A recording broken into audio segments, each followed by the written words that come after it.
From Istanbul, Turkey. Today I'm gonna tell you about a new property that contains 2 bedrooms and 3 bedrooms with a stunning open sea view on Marmara Sea in Istanbul.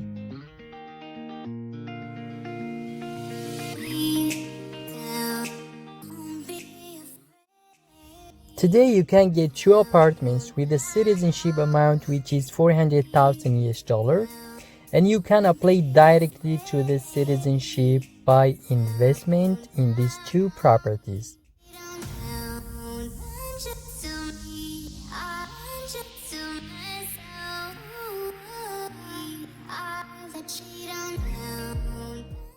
What the developer is presenting is there is no any type of extra fees that buyers wants to pay when they buy from these projects.